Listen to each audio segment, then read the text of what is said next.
Welcome. Just we are following this book. Today we discuss on learning objective 2, applying inventory cost flow methods and discuss their financial effects. Okay. Inventory is accounted for a cost. So cost includes all expenditures necessary to acquire goods and place them in a condition ready for sale. Okay. Number second, unit costs are applied to quantities to compute the total cost, the inventory and the cost of goods sold using the following costing methods. We have four costing methods here. Cost flow assumptions, a specific identification, first in first out or FIFO method, last in first out LIFO method, and average cost. Okay. So first one, cost includes all expenditures necessary to acquire goods and place them in condition ready for sale. That means if we want to sell our goods, that times we need to be get ready the goods for sale. Okay.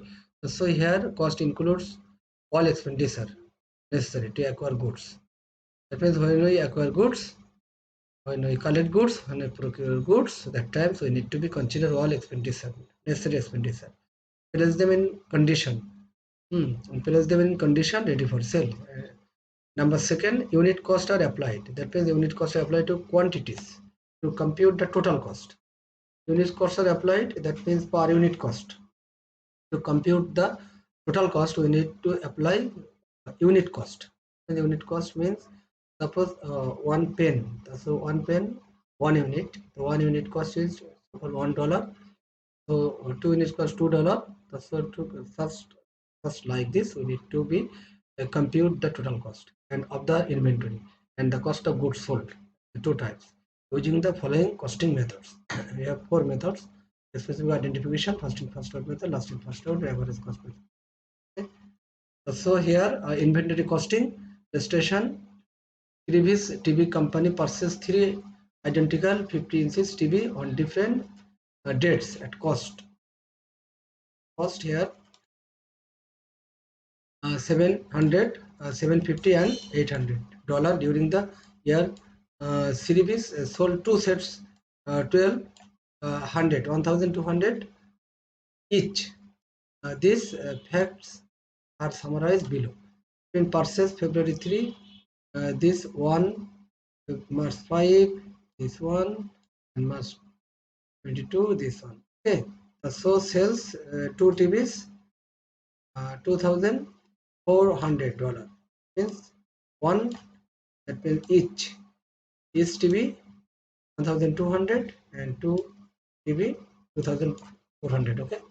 So a specific identification here, the Srivik sold the TV it purchased on February 3 and May 22. February 3, that means this is February 3 and May 22. This is 700 and 800. Okay. So this is on our hand. This is 5. Okay. So here our cost of goods sold 1,500. Okay. So $7,800 and its ending inventory 750. That means this is 750. This is ending inventory. Okay. So this is ending inventory, this TV, and this unsold, and cost of goods sold, this one, and this is the ending inventory, this one. That means this is the ending inventory. Okay. Actual physical flow costing method, in which items still in inventory are specifically costed to arrive at the total cost of the ending inventory. That means practice is relatively rare. That means this practice is relatively rare. That means this specific identification, this method, this physical flow costing method is practice is relatively rare. And number second, most companies make assumption, cost flow assumption, about which units were sold. That means most company make assumption, cost flow assumption. Okay? Cost flow assumption they use, and about which units were sold. So it's all today. Thank you